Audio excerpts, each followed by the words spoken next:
बिस्मिल्लाहिर्रहमानिर्रहीम, अस्सलाम वालेकुम। आप देख रहे हैं स्पोर्ट्स क्लिक्स। मैं हूं हमजा शफीक। तो जनाब, ग्रीन शर्ट्स का जो मिशन क्रिकेट वर्ल्ड कप 2023 है, वो भारत पहुंचने पर कौमी टीम का शानदार इस्तकबाल किया गया और वो आपने मनाजिर भी देखे। बाबर इलेवन की एक झलक देखने के लिए जो है हैदराबाद एयरपोर्ट पर मद्दाहों का जमे गफीर उमड़ आया था और शानदार वेलकम पर खिलाड़ी भी काफ़ी खुश दिखाई दिए और शाहीनों ने राजीव गांधी स्टेडियम में इब्तदाई तरबियती मशकों से लहू भी गरमाया है और खिलाड़ियों ने फील्डिंग की ड्रिल्स भी कर ली है और कल से वर्ल्ड कप के वार्म अप मैचेस का भी आगाज होने जा रहा है। पाकिस्तान अपना पहला वार्म अप मैच न्यूजीलैंड के खिलाफ खेलेगा। इस तमाम तर सूरत पर बात करने के लिए टेलीफोन लाइन पर हमारे साथ मौजूद हैं फॉर्मर कैप्टन सलमान भट्ट साहब।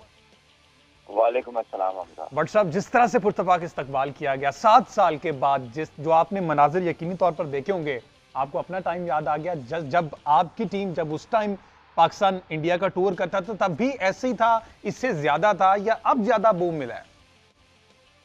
हमजा बिल्कुल वही मनाजर है। अब तो यह है कि सोशल मीडिया बहुत है, कवरेज बहुत ज्यादा है, लेकिन एब्सोल्युटली वही मनाजर है। और इसी तरह एयरपोर्ट भरा हुआ था, इसी तरह बस के करीब एक जमे गफीर था सहाफियों का। और उस वक्त ये फोन कैमराज इतने नहीं थे, 2004 में 7 में इतना ज्यादा ये चीज नहीं थी, लेकिन वो दूसरा जो सहाफियों के जो दूसरे कैमराज होते हैं प्रॉपर दूसरे वाले, उसका इस कदर फ्लैश था कि अपनी आंखें मलते रह गए थे कितनी देर बाद। तो यहाँ पर भी वही चीज हमने देखी है कि पब्लिक अफेक्शन जो है प्लेयर्स की तरफ वो बहुत इमेंस है, वो बहुत ही शानदार है। और प्लेयर्स जब स्पेशली इस तरह की अटेंशन देखते हैं तो ये they feel special, they feel के स्टार होने का असल फील जो आती है ना, वो इस तरह के क्राउड में आती है।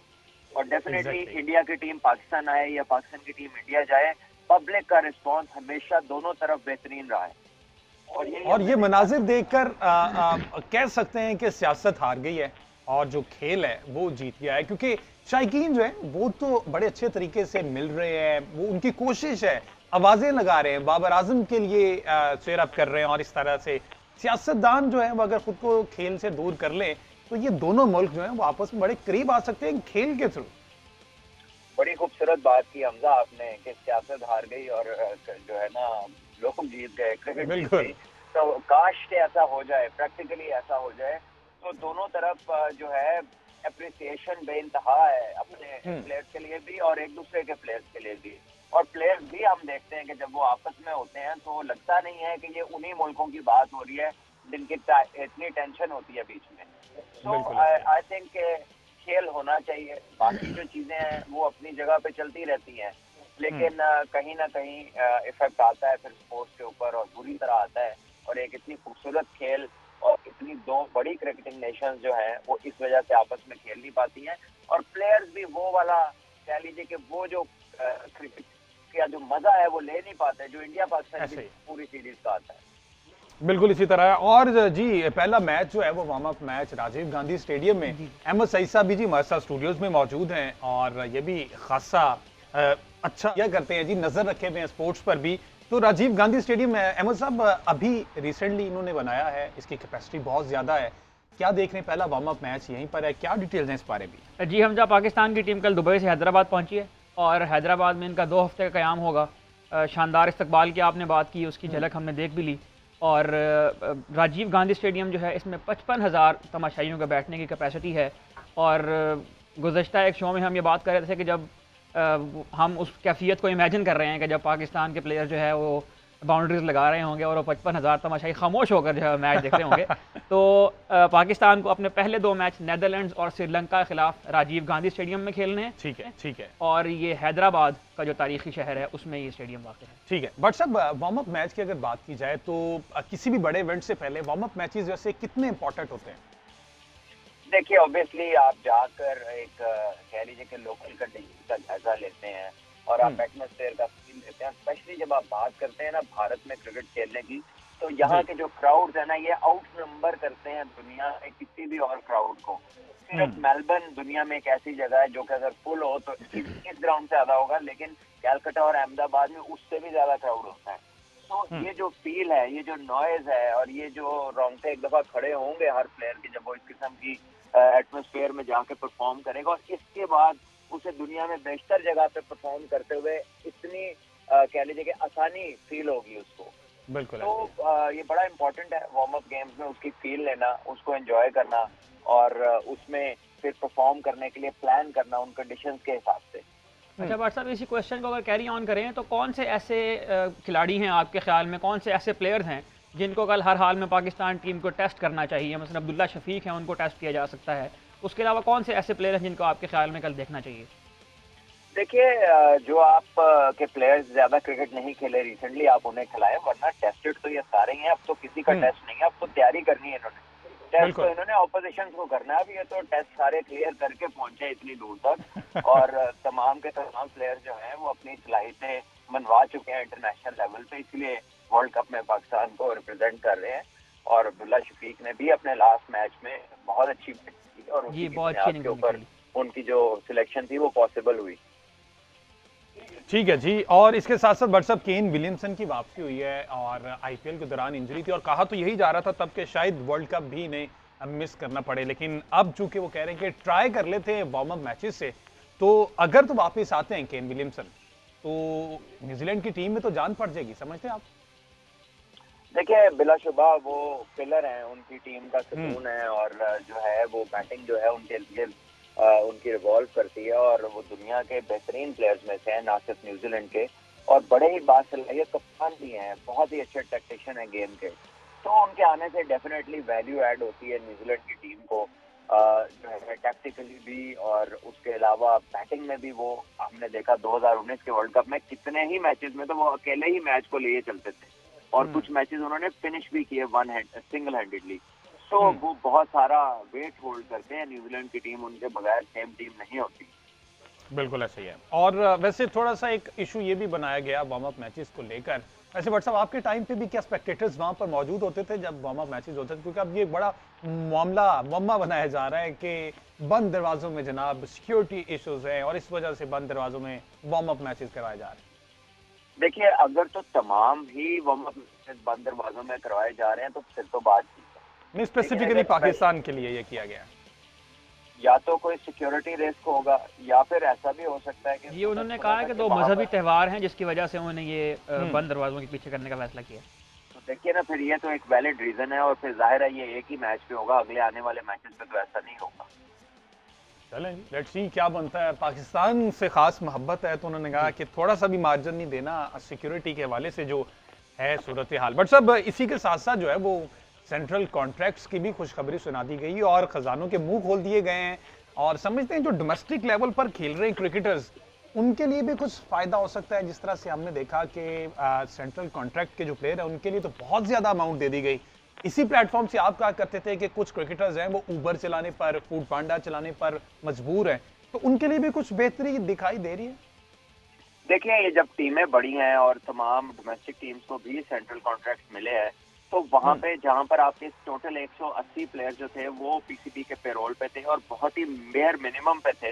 अब डेफिनेटली उनकी कह लीजिए कि उनकी मैच फीस भी बढ़ गई है, उनके सेंट्रल रिटेनर जो सेंट्रल कॉन्ट्रैक्ट है पर मंथ वाली सैलरी वो भी बढ़ गई है, और फिर उनके आगे एक चीज ऐसी आ गई है जो कि ग्राउंड ब्रेकिंग है, यानी कि अगर वो पाकिस्तान के लिए खेलें और अच्छा खेलें तो वो इतने पैसे कमा सकते हैं जैसे दुनिया में दूसरे प्लेयर्स दूसरी कंट्रीज में कमाते हैं।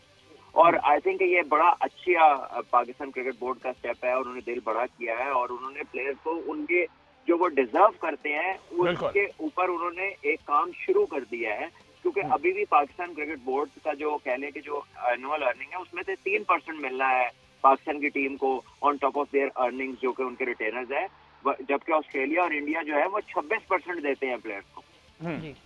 और व्हाट्सएप जो अंदाजा लगा सकते हैं कि दूसरी टीमों के साथ उधर कितने पैसे कमाए जा रहे हैं और यहाँ पर कितने पैसे प्लेयर्स को मिल रहे हैं। अच्छा, थोड़ी सी मेरा ख्याल यहाँ पर प्लेयर्स अपनी बात मनवाने में शायद कामयाब हो गए हैं। पहले खबरें ये आ रही थी कि एक लीग पीएसएल के अलावा एक लीग अलाउ की जाएगी। अब जब सेंट्रल कॉन्ट्रैक्ट साइन हुए और सारी सूरत हाल सामने आई है तो 2 लीग्स अलाउ कर दी गई हैं। क्या समझते हैं अब इस तरह से 2 तक रिस्ट्रिक्ट करने से कुछ बेहतरी आएगी? जो हम देख रहे थे बम्बार्डमेंट हो रही थी लीग्स की और प्लेयर्स सारी लीग्स खेल रहे थे, अब कुछ बेहतरी आएगी? मेरा ख्याल है कि पाकिस्तान क्रिकेट बोर्ड ने प्लेयर्स के लिए बहुत ही कह ले कि बहुत सपोर्ट किया उनकी, और उन्होंने उनको कोई मेंटली तौर पे बहुत बड़ा रिलीफ दिया है। बट मेरा ख्याल ये है कि बेहतर ये होता कि थोड़ा सा ये भी इंश्योर करते कि अगर आप दूसरी लीग खेलना चाहते हैं तो कम से कम आप 5 फर्स्ट क्लास के मैचेस खेलेंगे, ताकि आपका डोमेस्टिक सर्किट जो है उसमें भी जान पड़ती और आपके जो प्लेयर्स हैं जो टेस्ट मैच 20 खेल गए और फर्स्ट क्लास के मैच उनके 5-5 हैं, ताकि वो अपने स्किल सेट्स को इम्प्रूव करते और उनके साथ खेल के आपके यंगस्टर्स भी इम्प्रूव करते हैं। तो इसमें पाकिस्तान का बहुत फायदा होना। बिल्कुल इसी तरह है। और इस पर मजीद जी आकिब कुरैशी जो है वो उस वक्त थे वो मौके पर और सारी सूरत देखते आ रहे हैं स्टार्ट से ही। आकिब से जान लेते हैं, आकिब इसके अलावा और कौन सी टर्म्स एंड कंडीशंस हैं जो अब प्लेयर्स पर इम्प्लीमेंट होंगी इस सेंट्रल कॉन्ट्रैक्ट में? देखिए हमजा, जो टर्म्स एंड कंडीशन है वो तो इसमें अगर आप कहें कि जब बैटल होती है, जो गेम होती थी, वीडियो गेम वर्सेस होता था, इसमें जो पीसीबी और खिलाड़ी का वर्सेस था उसमें प्लेयर जो है वो वॉन कर गए हैं, पीसीबी जो है वो लूज कर गया है। सारे सिनेरियो में जो क्रिकेट का एक मुतालबा था जिसपे डेडलॉक था वो था जो आईसीसी का रेवेन्यू है उसमें शेयर दिया जाए। तो उसमें जो है मैं समझता हूँ कि पीसीबी की तरफ से अच्छा तो इकदाम किया गया है, लेकिन साथ हम ये भी कह सकते हैं कि घुटने उन्होंने टेक दिए हैं खिलाड़ियों के आगे। जो उनका मुतालबा था आईसीसी के रेवेन्यू में से इनको देना, क्योंकि अभी जिस तरह सलमान भाई बात कर रहे थे कि जो रेवेन्यू है वो हम चौथे नंबर के टीम है जिसको हमें रेवेन्यू सबसे ज़्यादा मिलना है। तो अब वर्ल्ड कप भी है, वर्ल्ड कप के बाद जब रेवेन्यू आएगा तो उसमें खिलाड़ियों को जो है वो रेवेन्यू मिलेगा। उसमें फिर जो है कल हम विकास शेफ की प्रेस कॉन्फ्रेंस में थे, उनसे भी बातचीत हुई थोड़ी सी, तो वो बड़े अच्छे मूड में थे। उन्होंने कहा कि हमने ऐसा इनको सेंटर ऑफ कॉन्टैक्ट किया है कि ये याद करेंगे कि इतना अच्छा काम भी कभी किसी ने किया था। तो दोनों पार्टीज खुश हैं, तो उधर खिलाड़ी भी खुश हैं, क्रिकेट बोर्ड भी खुश है। इसके लीग के बाद लीग का जो एक डेड पॉइंट था वो भी जो है सॉल्व आउट हो गया कि जब खिलाड़ियों का मुतालबा था कि हमें ज़्यादा लीग खेलने का जो है वो मौका दिया जाए, जबकि पीसीबी चाहता था कि एक ही लीग दी जाए पीएसएल के अलावा, ताकि जो हमने भी रिसेंटली इंजरीज के सारे मामला देखे हैं उसमें जो है वो इससे बचा जा सके। लेकिन उसमें भी प्लेयर्स जो है उन्होंने अपनी बात जो है उनका मौक़िफ़ स्ट्रॉन्ग रहा, स्टांस स्ट्रॉन्ग रहा, और पीसीबी ने उनको पीएसएल के अलावा 2 इंटरनेशनल लीग खेलने की इजाज़त दे दी है। तो यहाँ पे भी जो है पीसीबी को थोड़ा सा जो है बैकफुट पे जाना पड़ा। सारे सिनेरियो में देखें तो दोनों पार्टीज खुश हैं, लेकिन अगर हम देखें पूरे सेंटर कॉन्ट्रैक्ट को तो ये इंतहाई कंट्रोवर्शियल जो है वो सेंटर कॉन्ट्रैक्ट नजर आ रहा है। इसमें टेस्ट क्रिकेट को आप देख, अगर खिलाड़ियों के हम नाम देखें तो टेस्ट क्रिकेट को हमने ऑलमोस्ट खत्म कर दिया, क्योंकि अगर सारे प्लेयर्स देखें, सलमान अली आगा आपने उनको किया, लास्ट ईयर जो था वो टेस्ट और वनडे का वाइट बॉल क्रिकेट का जो डिफरेंस था उसमें 33 प्लेयर्स थे, अब जो है 25 प्लेयर्स हैं।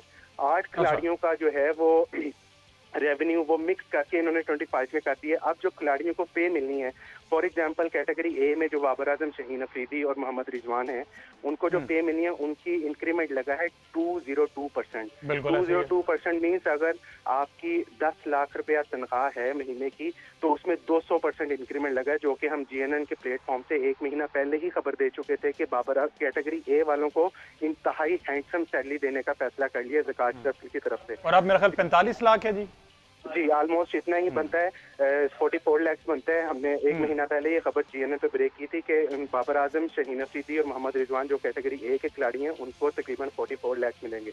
लेकिन इसमें सबसे बड़ी इन्फ्लुएंस और जो मायूस कुन था वो नसीम शाह का कैटेगरी बी में था।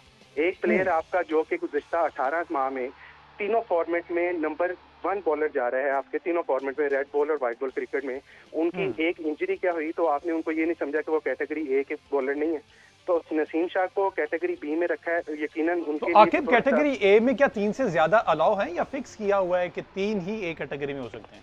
नहीं हमजा, कैटेगरी इसका कोई सिनेरियो नहीं होता। कैटेगरी ए में 10 भी आ सकते हैं और 1 भी हो सकता है। कैटेगरी ए में अगर 4 आएंगे तो उनको पैसे ज्यादा देने पड़ेंगे, 10 आएंगे तो उनको पैसे ज्यादा देने पड़ेंगे। वही जो डिफरेंस होता है पैसों का वो निकाल देते हैं। लेकिन ये जो आपने टेस्ट क्रिकेट वाली बात बताई ये बड़ी अलार्मिंग है सलमान भट्ट साहब। पहले 33 खिलाड़ी और अब 25, 8 कम करके मुआवजा बढ़ाना, तो ये तो फिर घाटे का सौदा हुआ। देखिए दुनिया में अगर हम देखें कि कितने प्लेयर्स को सेंट्रल कॉन्ट्रैक्ट मिलते हैं तो सबके नंबर्स वेरी करते हैं।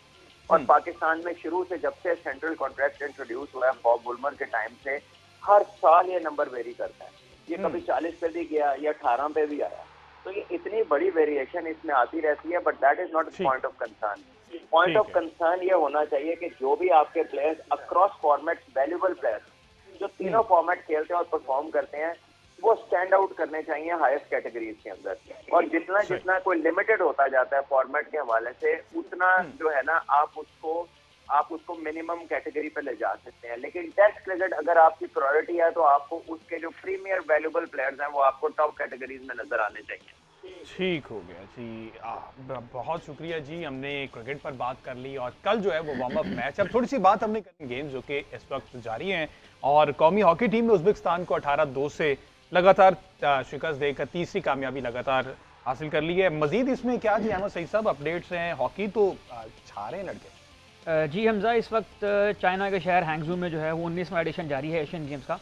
और कल जिस तरह हमें खुशखबरी लेकर आए थे फुटबॉल के मैदान से, आज इसी तरह अपने शायकीन के लिए हम एक और खुशखबरी लेकर आए हैं कि पाकिस्तान ने एशियन गेम्स में जो मेंस टीम इवेंट है स्क्वॉश का, उसके सेमीफाइनल के लिए क्वालिफाई कर लिया है। और पाकिस्तान ने आज कुवैत की टीम को 3 सेट्स के अंदर जो है वो शिकस्त दी। पहले उनका मुकाबला नूर जमान के साथ हुआ, इसमें नूर जमान ने 3-1 से शिकस्त दी अमार अल तमीमी को। उसके बाद आसिम खान ने अब्दुल्ला अल मिज़ियान को 3-0 से हराया और उसके बाद नासिर इकबाल ने मोहम्मद फलाह को 3-2 से शिकस्त दी। तो पाकिस्तान 3-0 के कन्विंसिंग विक्ट्री के साथ जो है वो सेमीफाइनल में जगह बनाने में कामयाब हुआ है। इससे पहले पाकिस्तान ने सिंगापुर को शिकस्त दी और कल जो टीम इवेंट का मैच हुआ था उसमें पाकिस्तान ने अपने रिवायती हरीफ भारत को भी स्क्वॉश के मैदान में जो है वो शिकस्त दी थी। तो पाकिस्तान अब सेमीफाइनल के लिए जो है वो क्वालिफाई कर चुका है और ये सेमीफाइनल कल 2:30 बजे पाकिस्तानी वक्त के मुताबिक। ठीक है, और इसमें जरा ये भी बता दें हॉकी कहाँ स्टैंड कर रहा है और क्रिकेट के मैचेस अभी भी स्टार्ट हुए शायद? जी, क्रिकेट के मैचेस अभी स्टार्ट होना अभी ये नेक्स्ट मंथ से जो है ये स्टार्ट होंगे। ठीक है, तो उससे पहले जो इवेंट्स हैं वो कंक्लूड करने हैं, क्योंकि जाहिर है कि वो एक पूरा एक विलेज सा उन्होंने बनाया होता है, उसके अंदर एट ए टाइम बहुत सी स्पोर्ट्स चल रही होती हैं। तो क्रिकेट में पाकिस्तान की टीम जो है वो बिल्कुल तैयार है मैदान में उतरने के लिए, लेकिन उससे पहले जो फोकस होना चाहिए मेरा ख्याल है वो स्क्वॉश में होना चाहिए, क्योंकि हम वहाँ से उम्मीद रख रहे हैं कि पाकिस्तान एक सोने का तमगा जो है वहाँ जीतने में कामयाब हो जाएगा। और स्क्वॉश की उसके अलावा एक अच्छी खबर इस साल हमें ये सुनने को मिली थी कि जुलाई में पाकिस्तान ने जो जूनियर वर्ल्ड स्क्वॉश चैंपियनशिप थी वो पाकिस्तान ने विन की थी 26 साल के बाद। बिल्कुल ऐसे ही है। तो हमजा खान ने उसमें जो है वो कामयाबी हासिल और की अभी ये जो स्क्वॉश के प्लेयर थे उन्होंने कल वीडियो मैसेज भी कन्वे किया था कि ज़रा हमें भी स्पॉटलाइट में लेके आए, हमने इंडिया को इतने बड़े मार्जिन से शिकस्त दी है और बड़ा टफ मुकाबला था। और हम देख रहे थे, जाहिर है स्पोर्ट्स शोज जितने भी होते हैं, मैं स्पोर्ट्स फ्लिक्स के प्लेटफॉर्म से भी हम इसको इंशाल्लाह हाईलाइट करते रहेंगे और ये बहुत बड़ी कामयाबी है, बहुत बड़ी खुशी की बात है पूरी कौम के लिए। तो स्क्वॉश के मैदान में ये कामयाबी जो है बिल्कुल उसी तरह सेलिब्रेट होनी चाहिए जिस तरह से हम दूसरे स्पोर्ट को। और ये इतना बड़ा जो मार्जिन से हम जीते हैं 18-2 से, अब हॉकी में इंडिया से हमारा टाकरा कब होना? पाकिस्तान के हॉकी में 5 मैचेस होना है, 3 मैच पाकिस्तान खेल चुका है। अब पाकिस्तान को जापान और इंडिया का सामना करना है और उसके बाद फिर डिसाइड होगा कि पाकिस्तान की टीम जो है वो कहाँ स्टैंड करेगी। तो इंशाल्लाह हम हॉकी में भी ये उम्मीद कर रहे हैं कि हम सेमीफाइनल के लिए क्वालिफाई करेंगे और इवेंचुअली हम फाइनल के लिए भी क्वालिफाई करेंगे इंशाल्लाह जी। हमारी तो नेक तमन्नाएं दुआएं जो हैं वो पाकिस्तानी जितने भी दस्ते एशियन गेम्स में गए उनके लिए हैं। तो लेट्स सी ये किस तरफ को खेल मजीद जाते हैं। कल जी न्यूजीलैंड के साथ पहला वार्म अप मैच है, वर्ल्ड कप 2023 का आगाज हो रहा है, राजीव गांधी स्टेडियम में मैच है। इस बारे में हम कल अपने शो में मजीद डिस्कस करेंगे। आज के शो से